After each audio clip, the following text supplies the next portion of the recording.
Welcome to the Bad Roman Podcast. On this show, we talk with veterans, community leaders, Christians and non-Christians as we explore the entanglement of Christians with the state. The Bad Roman Project was created out of the firm belief that as Christians, we are called to follow Christ, not the state. Here is your host, Craig Harguess. Hey folks, how many times are you asked about what security would look like in a voluntary society? I hear this question continuously in conversations with folks trying to understand our position. And it's a fair question. Well, today we are going to tackle this topic with Jeff Perry from Voluntarism in Action. We had Jeff on a previous show with his wife, Sarah, and we talked all about their work at VIA, and I'm excited to get to speak with Jeff again today. Let's go. Yeah. Left, right, left, right, left. We got our marching orders, man. Left, right, left, right. We'd rather serve God than serve Caesar, you feel me? Right. I'm just trying to live what he said. I'm just trying to live what he... Jeff, how are you doing? Hello, Craig. I am doing just fine. Thank you. So how have you been? We're going to catch up a little bit. I had you and your wife, Sarah, on episode 100, which, from a distance, I've admired y'all's work that y'all do with Voluntarism in Action, and just the fact that I was able to get y'all on the show and talk about that stuff was really cool to me in episode 100. I mean, come on. That's pretty cool. Yes, we were happy to be on the show. Thank you for having us, and always happy to talk about what we do with VIA. And to be episode 100, I mean, it hardly gets better than that. Yeah. And we kicked off the year 2024 with VIA episode 100. So far, so good with the year when it comes to the Bad Roman Project and Voluntarism in Action. That's true. That's true. So we're going to talk today about a piece that you wrote. Sarah shared this article of yours that you wrote. I don't know when you wrote it. It's been a couple years back, maybe. But she shared it in our discussion group, and I saw it and I read it. I said, "Hey, can you ask Jeff if he'd be interested in coming on and talking about this? Because this conversation, this topic, is something that needs to happen more and more, so we are better prepared to explain our stance when it comes to what a voluntary society would look like." And as I said in the intro, it's a fair question. It's a question that I struggled with when I started understanding voluntarism or anarchy, whatever term you choose to use. But then, and the police thing was the last thing for me to let go of when it came to voluntarism. I could not let go of it. And I've talked to my mom about it. She struggled with it. And I've tried to explain it to her the best I can. And the way you write it down in this article, to me, is perfect. And I think it could be like a tutorial for anarchists or voluntarists to be able to share this with the folks who are trying to understand our stance. Because if you look at what's going on in the year 2024 right now, all the confusion going on with politics, and people are just fed up. Oh, yes. I mean, we're seeing it more and more from folks who are just fed up with all the garbage going on with politics, but they don't know how to fix it. They don't know how to walk away from it. Right. And so just to talk to them about voluntarism and just walking away from all of that, finally just letting them die under their own weight, fall under their own weight. That's true. Previously, you could think, well, I'll just vote. I'll vote for the next person, the next good person. Well, they're pretty much out of options at this point. Right. It doesn't get much worse than what we're seeing right now. And I think people are seeing it. I think people are finally waking up to it now. Whether they take that final step to be like, you know what, I'm done with this. I'm walking away from it. I'm going to seek a better path. And that better path is to push forward a voluntary society. Now, I'm not saying we're going to see it in our lifetime, but maybe your children might. And that's who we're doing it for, right? Yeah, fingers crossed. Exactly. So let's just start in the very beginning of the article. I don't think we really need to get any background from you unless you got something new that's popped up from the last time I had you on, because episode 100, you gave us a background of yourself and told us, about your time in the military and stuff. And yeah, not too much different with Sarah and I, the children. Some background about the article itself. You lauded me for, it's so good. Honestly, none of the ideas presented in it are mine. I was restating things that I had read from other people, great thinkers who worked out what a stateless defense system could look like. Gustavo de Molinari, Murray Rothbard, Hans Hoppe. Those are the big thinkers. But most of their ideas are locked away in big volumes. difficult for people to read. So distilling them down to the key elements and putting them out in a more easy to access format. That's what I was trying to do with the article. And it seems like it worked, at least for you. So I wish I'd have had this. It looks like you wrote it, posted on June 6th of 2020. I wish I'd have had this article then. I wish I'd have been aware of it then, because it would really help me in my transition. Because, when I first moved to Memphis, and I've talked about this on the show quite a bit, the first thing I did was run to register to vote, because I was still coming into libertarian type circles and understanding this stuff. And I thought I was going to help libertarians get elected. This is how we're going to change things, make things better. But I haven't voted since 2016. But I was transitioning into that understanding of what anarchy is and what voluntarism is. But like I said earlier, it was the police thing that I could not let go of. And if I'd have had this piece, but like you said, it was not your ideas; it's stuff that you've taken from big volume books that people are not going to sit down and read a lot of times, especially if they're new to this. But this is simplified. This is a simplified version, and I appreciate, just taking the time to do that. It's not a long piece. It's not a long article, but it's very detailed in how this would look to Jeff and I when it comes to a voluntary society. Now, let's start with the killing of George Floyd. This is the very beginning. And man, I've said this so many times on the show, and folks get tired of me repeating myself, but I have to say it again. That's when I started waking up to like, oh, wow. We just watched this man get murdered by the cops. And at the time, I was still hanging on to, well, what about the cops? And when I saw this happen, in real time, I was like, this does not feel right. I don't know if that I can just defend them anymore, because they've got a badge and a gun and they've got some special, authority. I can't do this. This man was murdered right before our eyes. Some people call it an incident or George Floyd thing or something. No, it was murder right before our eyes. And if we have to be able to call it murder. And this happens all the time with cops. yes, it does. And even, it gets down to the foundational myth of the state, of the government. It's that it is there to protect you. The government is there to protect you. The police are there to protect you. That is a lie. It is not true. And you can tell it's not true, independent of, I'm not saying that there aren't some good cops, as they say, I know this person, my brother-in-law, he's a cop and he's a great guy. Not saying he's not a great person, but you have to look at what the police actually are. Now, they say they're there for defense, right? To protect and serve. It's on the side of their cars. How do the police get their money, Craig? Extortion. Yes. For those who may not be aware of what extortion Craig is talking about, they are funded through taxes. The taxes are taken by force.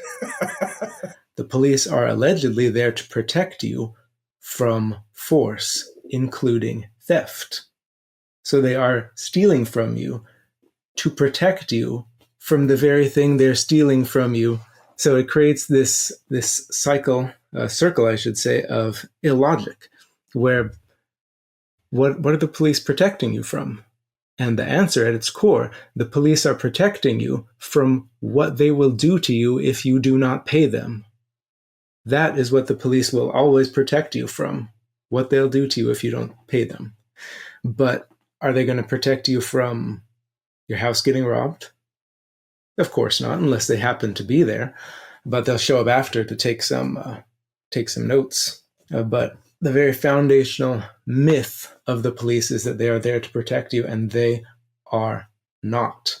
Now, we've even seen that the courts have ruled that the police have no responsibility to protect you, even though they take your money with that very excuse. They actually have no responsibility, no obligation to protect you.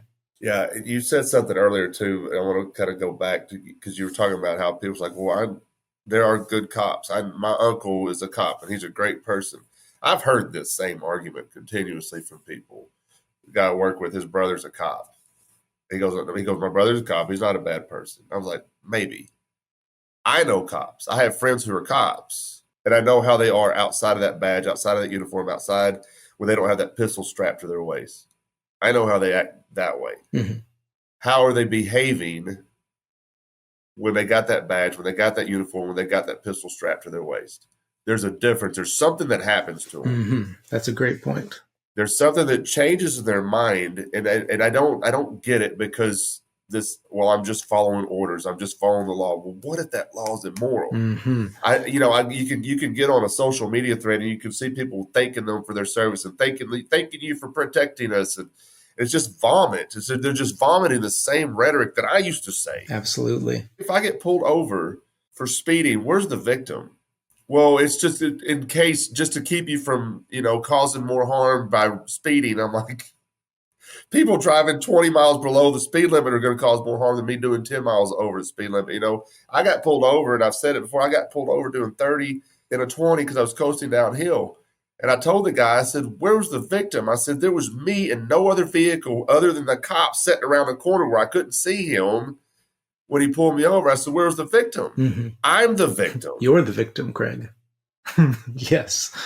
And this is something that will, if our discussion goes the way I'm thinking, this will play into it later, where the police say they promote security, but they do it through fear of what's going to happen to you if you break the law or break their legislation. Now think about, since this is a Christian show, think about the Bible. God has not given us the spirit of fear. Right. But the police sure as heck do. That's how they operate. So that should tell you something right there. Well, to ask one of these people who are thanking them for their service and thanking them for protecting them, how many times when they see a cop get behind them when they're on the road, do their knuckles turn white when they're gripped to the steering wheel? Absolutely. That's not, do you really feel safe? Not because you're afraid they might kill you, but they can. Yeah. And they would get away with it, but because you're afraid of a speeding ticket. Mm-hmm. There's nothing cool about that. Absolutely not. We're getting back to the George Floyd thing. So although the focus was quickly turned to race with accompanying rioting and looting, the fact is that police violence continues to be inflicted on Americans regardless of skin color. While racial disparities due to racism and other factors certainly are a component of the problem, it's not the root of it. The root is the imbalance of power between police and the people.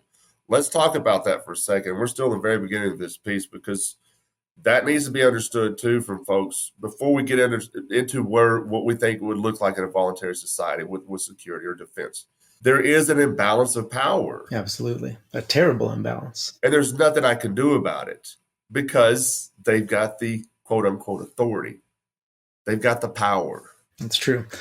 And not only do they have the power for, especially the normal police, there are no checks on that power except what they themselves might happen to feel like giving themselves. One of the things that they say, democracy is so great because you can vote for your leaders. If the police do something bad, you can't vote them out.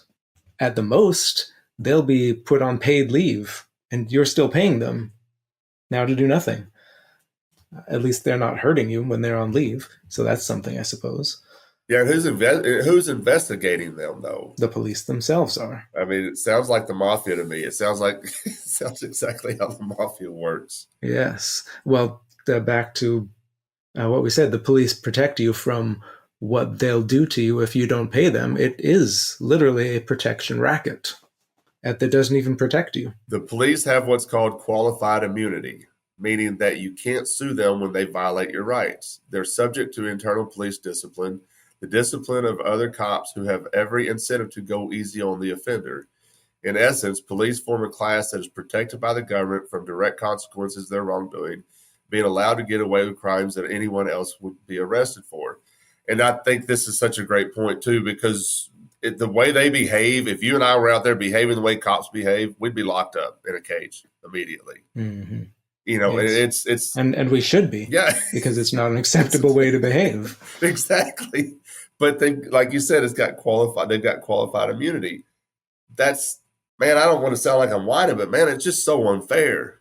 It's just the separation of how they are allowed to behave and how we are allowed to behave. I mean, I'm not saying I want to go out and kick somebody's door in, and raid their house and rob them of their stuff, whether it's a plant or whatever it is, it's in their possession. It doesn't belong to me. I'm not saying I want to do that, but the fact that they can get away with that. Yeah. Every once in a while they'll string one of their guys up, for us to be happy that they got arrested and kind of keep us at ease and keep, to kind of appease us. Mm-hmm. But man, the vast majority of the stuff that goes on is just totally unnoticed, and it's glossed over by the vast majority of your American citizens too. And I don't want to speak for other countries because I can't, because I don't live there. But as far as America goes, it's glossed over by the citizens of this country because they're the cops. They're the good guys. Exactly. And I imagine it's the same in other countries, because it's not because of the kind of people who are doing the job. It is the job itself that is the problem. It's that there is this imbalance of power because of what the state does and how it operates. And going back to that founding myth that we're here to protect you, which is not true. It's not true. And you highlighted a piece, I think it was a tweet from somebody, and it said, would you want to finance the people who killed George Floyd? Because you do. Without your consent, your money is taken from you and given to them, enabling them more of the same behavior. We're kind of going back to the beginning of what we were talking about. Hey folks, we have set up a very simple way to donate to the Bad Moment Project through spotfund.com. Just go to SpotFund and search No King But Christ. This has become necessary to continue to provide a quality podcast and keep production costs down as well. Just $5 or $10 a month will go a long way in helping us keep this project going and continue spreading the very basic message of No King But Christ. So if you like what we were doing and can find it within your budget, go to spotfund.com and search No King But Christ, and you can set up monthly donations or even donate one time. Any and all donations help more than you know. And as always, any donations above production costs will go directly to charities in Memphis, Tennessee. Thank y'all so much. Now back to the show. I don't know if people recognize this. I got a friend of mine, man, and it's upsetting to me. And I've had him on the show, and I don't know if he still listens to the podcast, but I knew him through the jiu-jitsu community, and I haven't had time to train in so long. But anyway, he talked about cops. We talked about cops in the show and how he said they're essentially a gang. And then I saw here not too long ago, it's been, I don't know, a couple months, maybe 3 months, I don't know. Anyway, that he decided to become a cop. And I messaged him. I'm like, are you a cop now? And he goes, yes. Bro. I was like, what are you doing? I said, we've already talked about this. He goes, I got to feed my kids. He goes, I cannot feed my, he said, I'm not feeding my kids to making music. He said, I need to be able to feed my kids. I said, there's other jobs. Hell, I could have got you a job. I said, and then I started going into the early church type stuff. And I was like, you do understand, if you were living in pre-Constantinian days as a Roman soldier, aka cop, you'd have been kicked out of the church.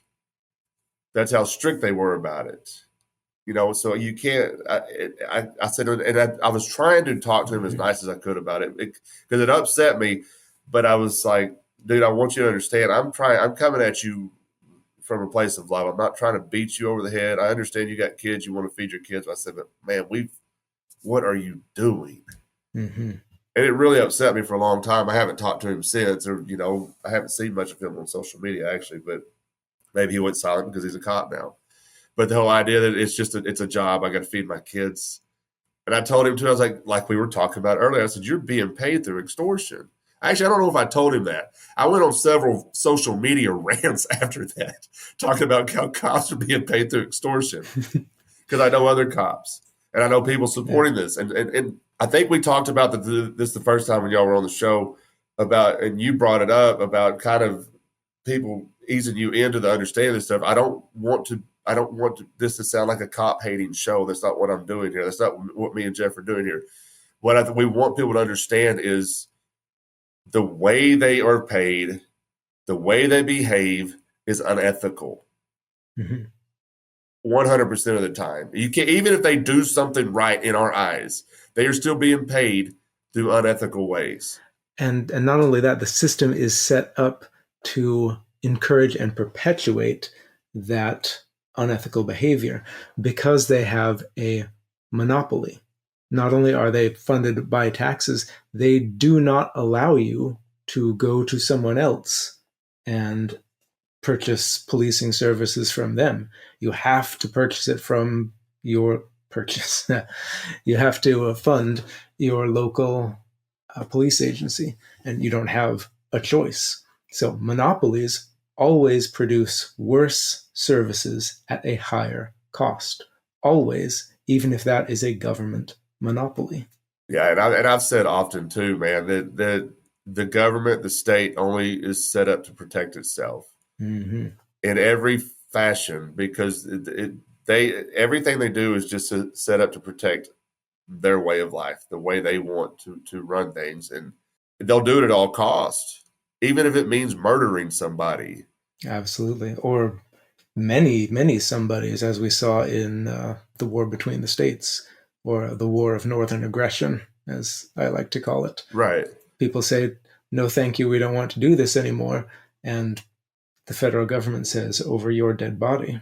Yeah, we could do a whole show on that, because that's an interesting topic too, because I think people misunderstand what was actually happening with all that, because you're right, it was aggression.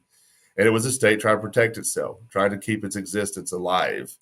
And that the only way it could do that is through violence. Yeah. Not saying, of course, that the Confederacy were a bunch of saints, obviously. Right. Well, when I see a lot of this stuff, I used to really kind of dive into stuff like that. We'll talk about it briefly, but I used to dive into stuff like that. Now I look at it like, okay, it was two warring governments. I understand it was one government defending its existence against another government.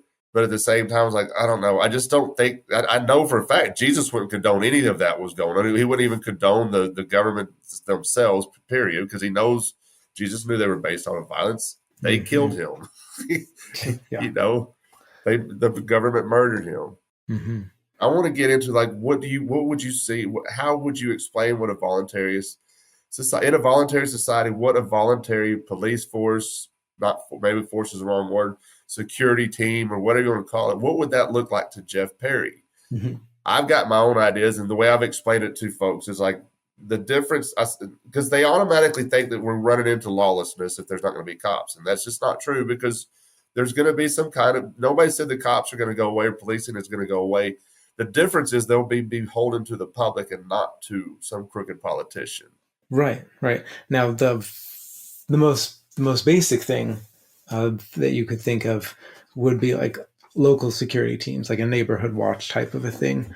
If someone starts to break into the neighborhood, you call up all the men and get together a posse, and if necessary, kick them out. That's very, very basic community level, which could operate just fine. But it's kind of the equivalent of just producing all of your food locally in the neighborhood. Possible, but not very pleasant. Most people aren't going to do that because we live in a very large, interconnected market economy. So the way markets work is that when there is a demand, it is going to be met by someone because there's money to be made, which is a good thing. Now, in this case, there is very clearly a market for defense and police services. It's something people want. They want to be protected. Now, the most likely thing I think that would happen is there would be multiple agencies of police services who would be competing for your money to provide you the best protection at the lowest cost, just like anything else operates on a market economy. A great comparison is insurance. So insurance, if something bad happens and it meets the conditions that you've agreed to, your home gets burned down or something, then they will pay you the money for it. Even better, someone breaks into your house and steals something. It's insured, so they'll come and pay you for it. A smart insurance company is going to think one step ahead, say, okay, if we can stop that from happening in the first place, we're not going to have to pay them the money. So let's have a security force that will protect our customers so that we don't have to pay as many insurance claims. So it's very likely, I think, that either the insurance companies are going to start their own police agencies to protect their customers, or they're going to partner with third-party police agencies to protect their customers because it's going to be economically beneficial for them. Right. And then see that I love that because it reminds me of the argument of, well, who's going to build the roads? They're like, well, without government, where's the police going to come from? Or where are the roads going to come from? Well, to think that businesses or people out there that want people to come visit their business would not pay to have roads built is silly. They want you to have easy access to their product.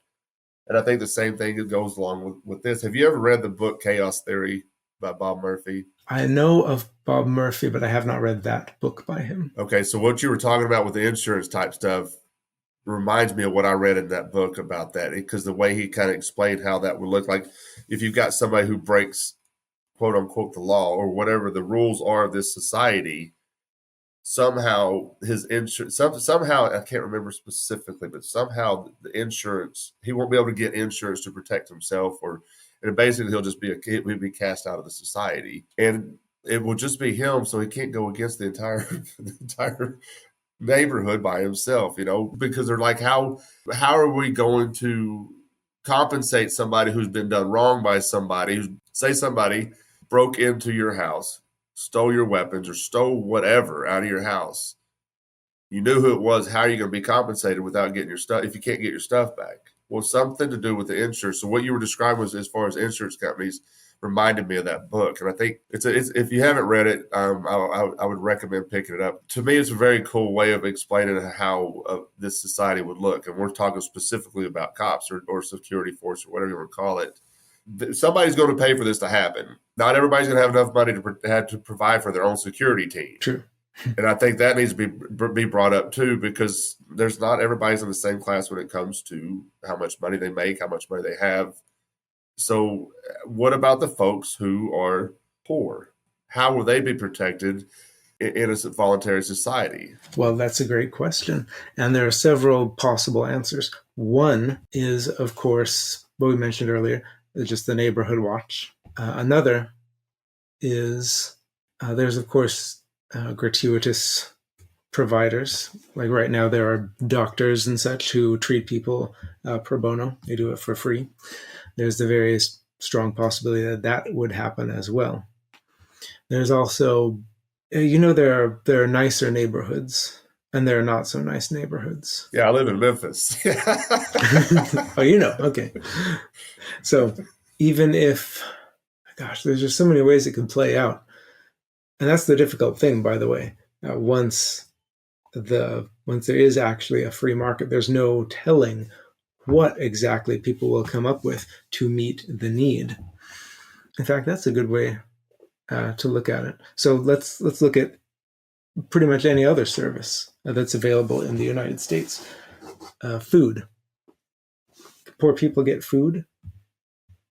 They must have a way or they would be dead. Yes. So, and whether that's insurers or in this case, police who maybe aren't, top quality, don't have drones with X-ray vision policing the neighborhood at night to make sure nothing happens. But it's good enough. Then they'll be able to purchase that. And there will be people who will fill that need because, again, there's money to be made. Maybe not a fortune, but hey, it's a job. Like your friend who felt that he had no choice but to join the police. But there will be people like that who will be able to provide services for folks who need it. And maybe it's just, once or twice at night, we drive the car around, make sure everything's quiet in the neighborhood. That would be okay. If it's what the people need and are willing to pay for, and then that's what they'll get. And another thing is that when we're thinking about security, most of the time people, the first thing they think of is their stuff, right? They don't want their stuff to get stolen. Poor people don't have as much stuff. So they're not as big of a target as people who are wealthy. So it will cost less for them to be able to protect and insure themselves and their property than someone who has a lot more money. Because the person who has more money and more stuff has to spend more in order to protect it. So there's a market relationship there as well. And of course, at the end of the day, in this free economy of security, there's no government telling you that you can't have a gun in your house and you can't keep it loaded and ready to go. And it's very, very likely that everyone, unless they are a pacifist, will have that. Also very likely that there will probably be an economic incentive to, because in most cases, unless someone is a risk themselves for other reasons, the security company or the insurance company will want them to have that first level of protection, because again, that makes it less likely that they will have to end up paying an insurance claim. Yes, and I think too, it's you brought up a really good point too. Without the government stealing or telling us how we can protect ourselves, that would go away. Folks will be able to protect themselves. I mean, if you got one person living in a house and they've got an arsenal of weapons, now I'm not saying they can defend themselves against 12 people, but at least they'll be able to defend themselves while they're waiting on the team to come get them. Without your protection, No. You're on the phone calling the cops. Well, how long does it take a cop to show up to your house to protect you? You're probably already dead. Yeah, that's true. That's true. And it as long as we're comparing the current security with future possibilities, it's even worse than that. Because remember, the police, they're not paid to protect you. They are paid to enforce the legislation that the politicians pass. So let's say you have a piece of property, let's say a firearm, and you've never even done anything with it. You just got it just in case. They pass a law, a legislation saying that that's illegal now. So you didn't do anything wrong, but now the police are knocking on your door to steal your property, and if you don't comply, you are going to get arrested and or shot, and they'll still steal your property. So that's absolutely the inverse of what we would see in a market economy. Because first, there is no upper level telling the police what to do. They do what you agreed for them to do when you signed the contract with the company. And that's it. So they can't all of a sudden decide, oh, actually, that thing you have is illegal now and we're going to come take it. There's just no framework for that at all. It couldn't be done. And like we said earlier, they're probably, in fact, when it comes to the firearms, going to offer you a discount because you have a level of protection that's already there.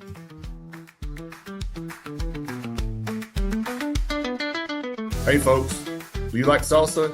I love salsa. I have come up with a fire recipe and we have been shipping this homemade salsa all across the country. If you like salsa and want a cool way to support the project and spread the message of no king but Christ, then holler at us. You can reach us at badromansalsa@gmail.com or visit the official Bad Roman Salsa Facebook page and message us there. Thank y'all so much for your continued support. Now let's get back to the show.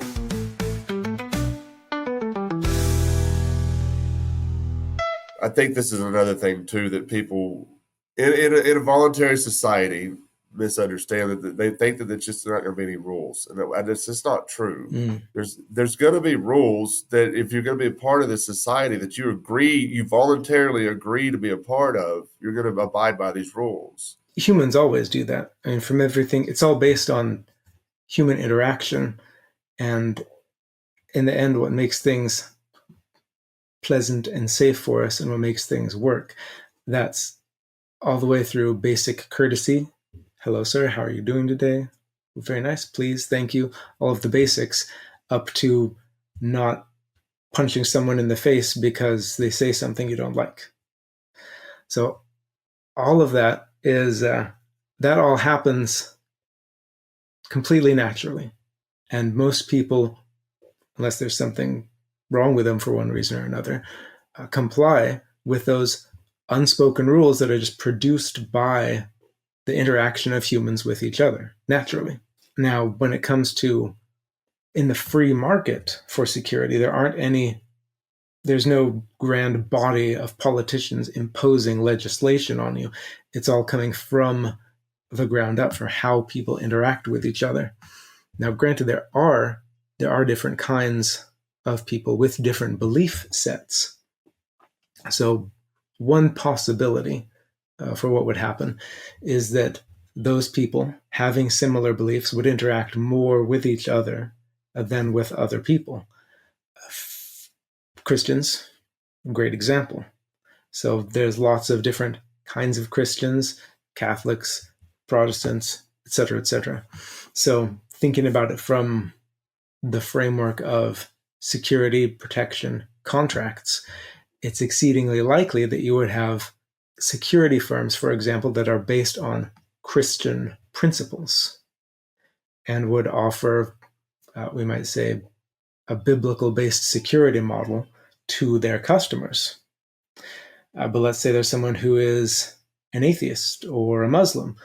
They're not going to want that, probably.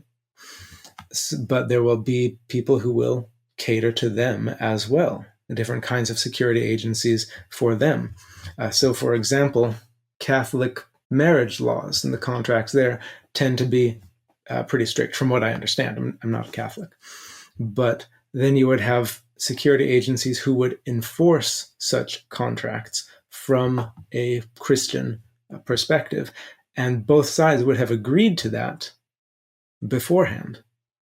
So there's nothing wrong with that. One of the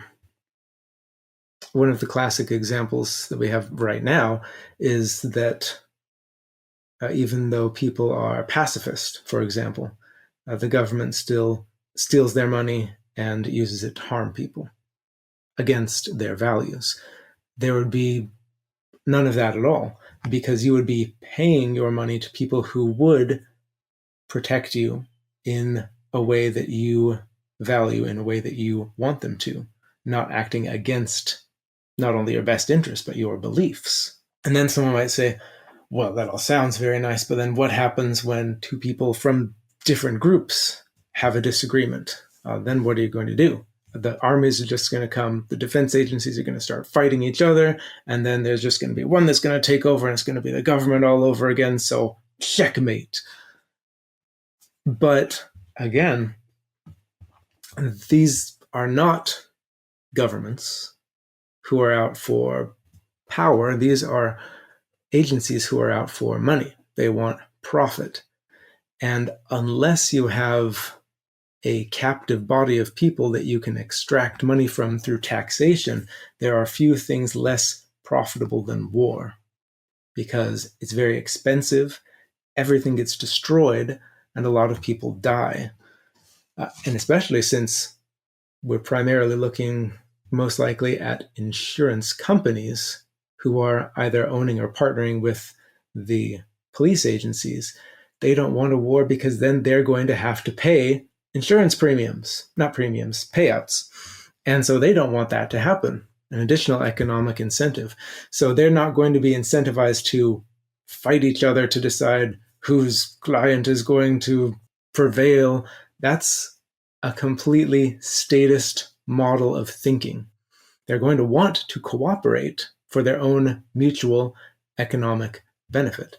So most likely what's going to happen is they're going to have, again, probably all worked out in contract before, who's going to be the arbiter in the case, who's going to make an impartial decision. And this happens, it's the same thing right now. People have two different insurance companies and they get in a car crash. The insurance companies don't go to war to decide who's going to make the payment. They have everything worked out beforehand so that everything is smooth, nothing costs any more money than it has to, and everything is worked out nicely. And it most likely would be exactly the same. So we're looking at third-party arbitration. We're looking at the basic rules that are common to almost every form of morality and ethics in the world, which is don't kill, don't steal, don't tell lies / break your contracts, keep your promises. At its core, that's what almost every system of morals and ethics that I know of has in common. And so most likely, those are the points at which all of the various security insurance companies would agree and what their interagency rules would be based on. I think that's a great explanation because it reminds me of something too. I don't know if you're familiar with my friend Abby Kleckner, who's helped with the podcast in the past, but she said something very early on in the project that has really stuck with me. She goes, it's just in everybody's best interest to get along with each other. You know, and we all understand there's bad actors out there. And I think this is the hang up with a lot of people when it comes to this topic is the bad people, the bad actors. What are we going to do with them when it comes to this? Mm-hmm. We already have that. We have bad actors. That does not mean we have to grow government to protect us from more bad actors, because the bad actors actually get involved with government too. Oh yeah, big time. I mean, if we're going to be real about it, if we're going to look at this honestly, you keep putting people in power that are bad actors. So to me, that argument falls flat with me, mm-hmm. because even with the giant government bureaucracy that we have now, there are still bad actors. And you're just going to continue to grow this thing that does nothing but oppress you, mm-hmm. and steals from you and murders you. This is your idea of what it would look like, what it should look like. No. And all of their ideas of what would happen if it was not there are all based on that framework of state violence, which is why people have those ideas, because the point of especially this kind of democratic republic is for you to try, and a biggest amount of people that you can get together to try to wrest control of the government from the other people so that you can make them do what you want to. And that, again, coming back to the Christian perspective especially, is completely and totally immoral. It would make no more sense than if you were to force someone to convert to Christianity. That's what kind of conversion is that? Jesus wants your heart. He doesn't want to force you to obey his commands. He could have already done that. Yeah, for real. Yeah. And it would have caused a lot of resentment. Oh, yeah. When I mentioned Abby a while ago, she said, because we talked about this on the show, not really specifically this topic, but we've talked about policing. I've had cops on the show, former cops on the show, to talk to them about this stuff. And she also said, too, she goes, I don't care what's going on. She goes, I'm not going to involve the police in any of it. And I understand what she's saying now. When she said it then, I was like, I don't know, but you kind of like, they break into your house, you're not going to call the cops? She said, no. She'll deal with it herself. Like, that's how much distrust she has in the police. And I get it now. I don't know how much study you've done with like the Constitution and stuff. Are you familiar with a lot of that stuff, like the founding and stuff? Because not as much as some people, but more than others. Okay, so me too.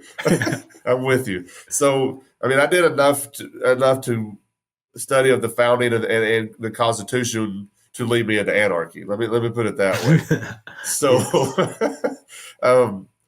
but I do remember this, and this is when I look at the police force we have now, policing wherever it's at.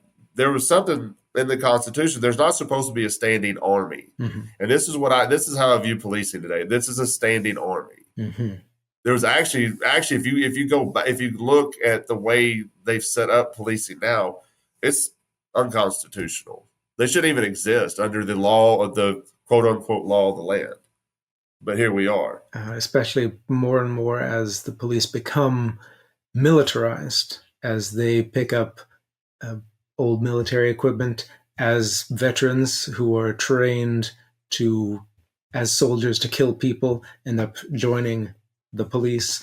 It becomes more and more of a military force. And they celebrate it. Yeah.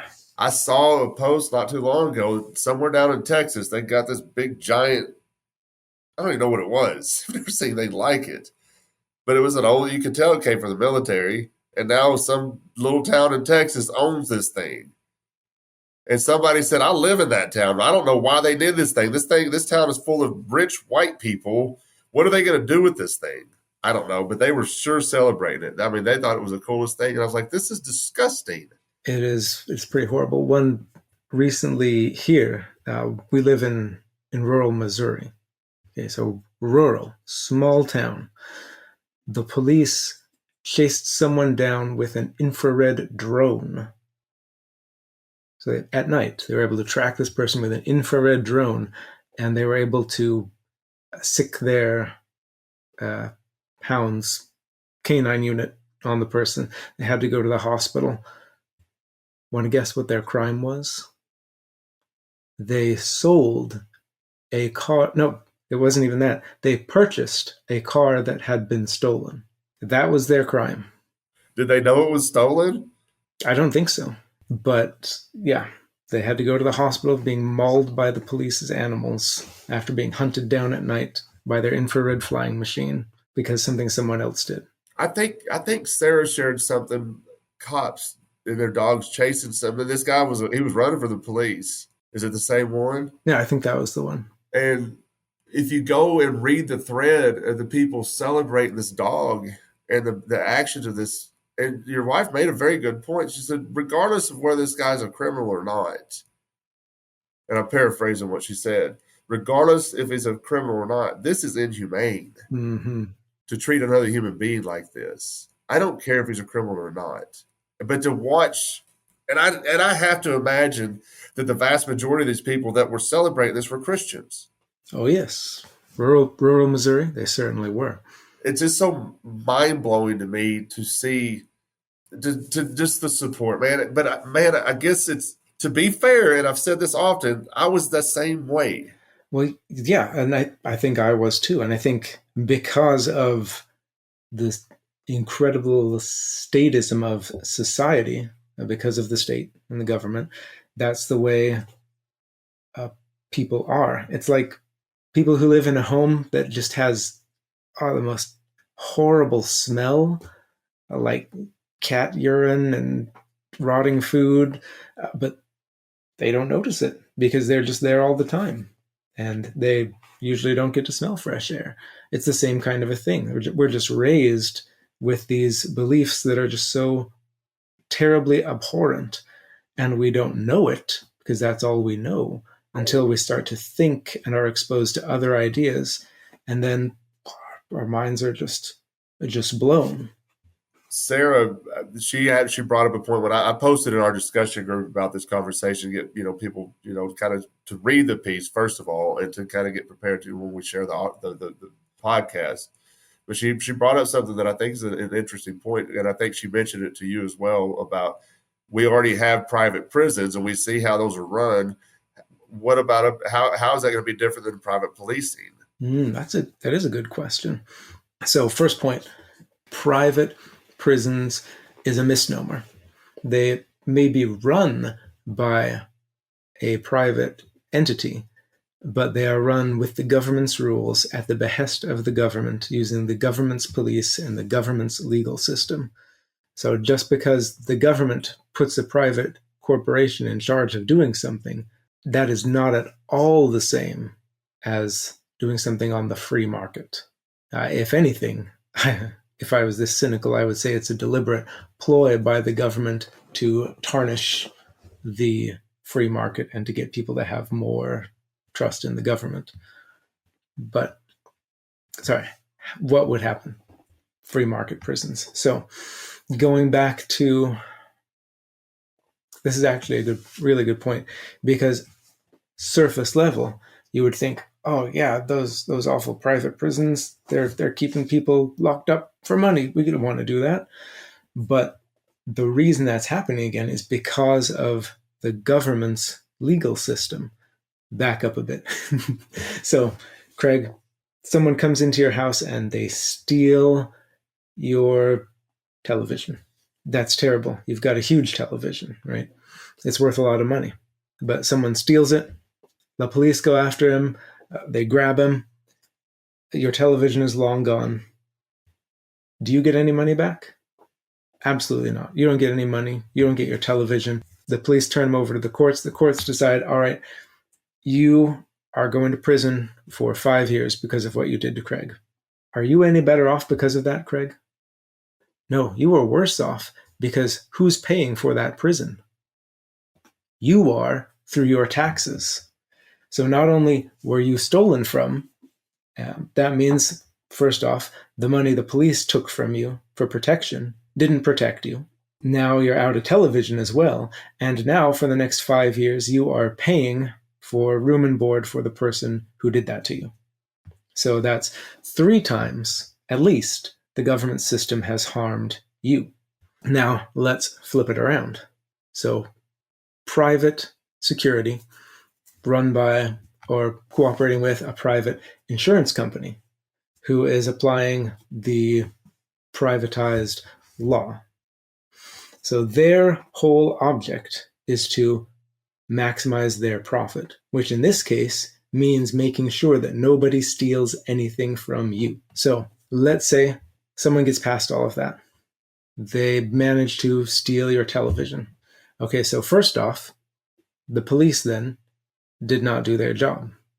So very likely you have some kind of a warranty protection with the police where if something like this happened, then they're going to either directly or through the insurance agency compensate you for it. Get the money for the television back. Maybe they give you a discount on your services next month because they weren't able to protect you. All kinds of different ways that could play out, just like with all kinds of warranties today. Okay, so that's the first level. The insurance company is, like we mentioned, going to compensate you for the television. The next level, they want to catch this guy, not so that they can throw him in a cage and make you pay for it. They want, in the first place, to get your thing back so that they won't have to pay you for it. Here it is, so no insurance claim. Or they want to grab him so that they can get the money from him to pay you for it. It's all about them wanting to maximize their profit, meaning not giving you the insurance payout. So they're going to get that guy so that they can get the money to actually make him pay for what he did to compensate you for the loss that you suffered, not to inflict further losses on you, which is what the current government system does at every turn, as we saw. It is not about the current system, not about helping you, not about protecting you, not about making you whole. It is about fear, control, and the government power under the guise of keeping you safe. Very well said. Thank you. Very well said. I like how you started that with the whole discussion. If I was that cynical, well, I am that cynical. It's very possible. I am completely cynical when it comes to all this stuff. You know, and I always find it funny too when I talk to somebody who's a Republican and they talk about the free market and they call themselves a free market Republican. I just don't know what else to say. I'm just like, because there's no such thing as a free market as long as the government exists. It's impossible. Yeah. We've been talking about some things that some very brilliant people have thought of in the past and then me rephrasing it. But in a market that is completely free, where anyone can think of a new idea and try to bring it to fruition, no matter how brilliant these folks may have been, whose books I've read, they cannot think of everything. They cannot think of anything or of everything that all of the people who might want to make money from being in security could think of. And that's one of the incredible things about the free market, is that everyone together is smarter than anyone working alone. And through the division of labor, working together freely for each person's own gain, we can accomplish more than any of us could, not only alone, but than any of us working to control or coerce another group of people. So we talked about some great ideas, but there could be even better ideas that I haven't thought of, these people haven't thought of, that nobody has thought of yet, that we could think of if we were free to do so and could implement them and make us better off than we can imagine right now. Yeah, I've been saying that a lot lately too, because this whole idea that society would collapse if the government didn't exist. I'm like, no, we would thrive. Mm-hmm. Society would thrive, in my opinion, if we didn't have government keeping their boot on our neck. Yeah.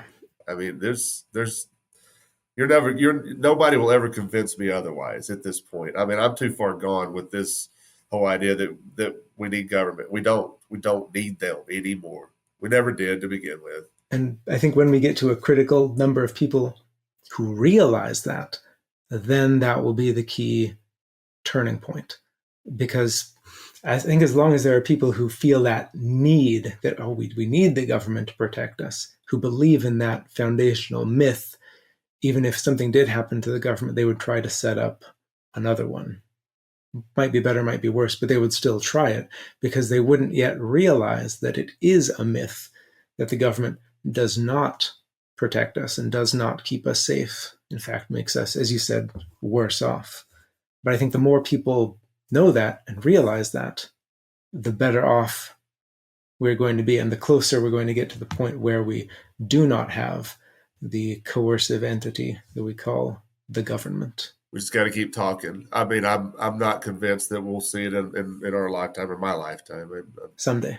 I'm an old man, I feel like sometimes, so I don't know how much longer I've got. But I hope, and I've said it often too. I've got a niece and nephew who I adore, and I hope that they grow up in a world that's better with less government than what I've experienced. Mm-hmm. I don't remember this being this. Maybe I wasn't paying attention when I was younger, but over the past 20 or so years, just watching how all this stuff's gone down is just. It's gotten worse, and it's not going to get better as long as they exist. It's bad. And I was talking about Sarah with this last night. I think that we're both black-pilled and white-pilled at the same time. Yeah. So as far as things in the foreseeable future, shall we say, go, black-pilled. I don't think there's hope that the government's going to get better, that, we're going to just get the right person in office. No, I don't think so. Long-term, white-pilled for at least two reasons. The Murray Rothbard had a great quote. I'm not going to get it verbatim, but something like libertarianism, by which he meant not the capital L Libertarian Party, but the principles of freedom, will win in the end because only those principles are compatible with mankind's flourishing. You have to be free in order for human society to grow and thrive. But number two is that I believe in Jesus, and his kingdom, which will prevail in the end, is not of this world, and it is not at all like the kingdoms and governments and states that we have on earth, because he does not force people to do what he knows is right. And he could. He knows the best things that we could do, and he could force us to do it, but he does not, because that is not how he operates. Speaking of which, I like that shirt you're wearing. You got some bad Roman swag on right now. It says we ought to obey God rather than man. Mm-hmm. Folks, you can pick that up at thebadroman.com. It's a pretty cool T-shirt. It's a conversation starter. It looks good on you, thank man. you. Appreciate the purchase as well to help support the show. Well, man, I'm going to let you get out of here. This was a fascinating conversation. We'll probably have some questions about it. As we got an hour. We could probably do another hour on it because there's a lot that goes into this topic. Now, I'll just say real quick that because the next question people often ask is, oh, well, but the military, we'd have to have the military to keep us safe from other governments. But all of the same fallacies that we were talking about, they also apply to the military as well. There's a great book published by the Mises Institute, who publishes a lot of great stuff. Well, it's called The Myth of National Defense. And it's got essays from a bunch of brilliant people talking about the flaws of all of the government protection, from police up to the military, the fallacies of the government providing it, and how it could work on a free market. Fascinating book. And you can have the physical copy, which you can buy from the Mises Institute, but you can also read it for free on their website. So pretty amazing. Yeah, I like that. I saw a post the other day, and this guy was like, he just posted, he goes, enlistment is down with the military in the United States. He was worried about it and was going on about it. And I just commented, and I said, I think it's wonderful. And he goes, what do you mean? Are you not afraid? He goes, if we have a weak military, then Russia's going to attack us or China's going to attack us. And I'm like, who told you that? They're not going to attack us. I said, to be fair, if the military was actually protecting our freedoms or defending our freedoms, the White House would be on fire right now. Every governor's mansion would be on fire right now. Let's be honest about this. I said, and I told him, I said, was it Russia or China that was forcing the COVID hysteria on you? No, it was your very own United States government. Mm-hmm. I said, is Russia or China stealing over 50% of your income? No, it's your government. How freaking free do you feel right now? And that's not a new thing either. One of the first uses for the new federal army of the United States was on the advice of Alexander Hamilton. George Washington marched them into Tennessee to force people to pay a tax on their moonshine.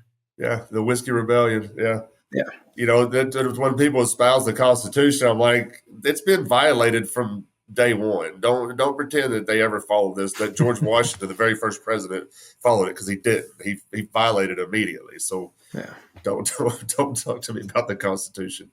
All right, buddy, I'm gonna let you get out here. Go ahead and plug whatever you want to plug. I know y'all are doing some great work over at VIA, and tell everybody where we can find that. Anything else you want to tell us about, let us know. Thank you. So if you head over to viaction.org, you'll be able to find that article that Craig mentioned. He'll probably link it somewhere. He's cool like that. But you can also look at the campaigns we have running. You could donate to any one of them. We try to help people in America, around the world, with everything that they've got going on. It's from helping people meet a bill that they can't quite get, to helping build community gardens and get clean water in ravaged areas in the Democratic Republic of Congo. It goes the whole gamut. And everyone is a volunteer. No one who works with VIA gets a salary. So we all work just because we feel really strongly about not only about charity and helping people, but about doing that without government force from a voluntarist perspective. So if you want to donate to one campaign or just in general, you can make one-time donation, recurring donation. Thank you very much if you want to do that. Even if you just want to follow us on social media, like and share our stuff, that helps a tremendous amount as well. Because not only do a lot of these platforms, for some reason, seem not like charity organizations at all, they especially don't like ones that are pro-freedom / anti-government. And we're both of those. So we regularly kind of get throttled down in the social media. So the more people subscribe, like, share, follow, the better. Yeah, I saw Sarah talking about that, and it was strange to me because I follow the stuff on Facebook and Instagram, but I never see it. Mm-hmm. And she mentioned something about it, and then I went back and I went to the Facebook page. I'm like, man, I haven't seen any of this. Yeah, Facebook's really bad about it. So I just went on a heart campaign of hearting everything that I could for VIA on those Facebook, just to kind of help out, because I was like, it's strange to me how I don't see it, and the same stuff kind of happens to us as well on the Bad Roman. I will say this too, and you were talking about donating. My birthday was in May, and Facebook does this kind of neat thing where you can ask people for like a fundraising type thing for your birthday, and people will donate if they have the money, if they feel like doing it. Then I chose VIA as who I want to donate, and I don't know, it wasn't a lot. It was $100 something that was able to raise for my birthday for VIA, and I thought that was pretty cool that people donated for it. So that was neat to me. I remember that. Thank you, Craig. Yes, sir. And I have donated in the past because I believe in what y'all are doing. I told you in the first episode y'all were on that when I see the way y'all are going about this is how I envision what God wanted us to do. Y'all are doing God's work, and I'm very proud of the work that you guys are doing. So keep it up. Thanks. And even if you can't donate, you don't have social media at all, even helping someone in need just on your own, that helps, because it makes the world a better place, makes them more likely to help someone else in the future. 100%. And it feels good. That's true. It feels good. It feels good. I don't know if that sounds selfish, but it is good for the giver as well to be able to help somebody. And I like the people that do it and don't go out and tell everybody about it. Those are folks I like. They're not looking for, I see stuff on, like, I don't spend a lot of time on TikTok. I really can't stand social media for the most part. But I understand. I see these people going around with their phones and on video, and they're giving somebody some money or something, trying to make their day, which is cool. But you don't have to share it. You don't have to make it public. That's kind of gross to me. But that's just me. That's my opinion. Yeah, there's a fine line there, because on the one hand, like, if it's stuff that people have donated, right, then on our end, we want to show them, this is what your money is being used for. So, but on the other hand, Jesus had some words to say to people who did charity so that they could appear to be better to other people, right, for their own pride. So yeah, there's a line there for sure. Right. Yeah. And I think it's important that y'all do show where their money's going to, because it keeps the donations coming in, I would assume. Mm-hmm. If they know that they're in a small part helping somebody they may never meet in their lifetime, and I think it's cool. Anyway, man, keep it up. Keep up the great work, and we'll do this again sometime, I'm sure. I always enjoy getting to talk to you guys. Sarah's one of my favorite people, so I get to interact with her on social media too. So y'all are good people, and I appreciate that I've got to get to know y'all a little bit. Thank you, Craig, and thank you for having me on the show. Yes, sir. I'll talk to you soon. Thanks for joining us this week on the Bad Roman Podcast. Be sure to subscribe to the show wherever you find your podcasts to never miss an episode. And while you're at it, if you like what you heard, we'd appreciate a rating on iTunes. Or if you'd simply tell a friend about the show, it really helps people find us. 100% of donations are given to local charities in Memphis, Tennessee. To learn more about the Bad Roman Project and to find show notes, please visit thebadroman.com.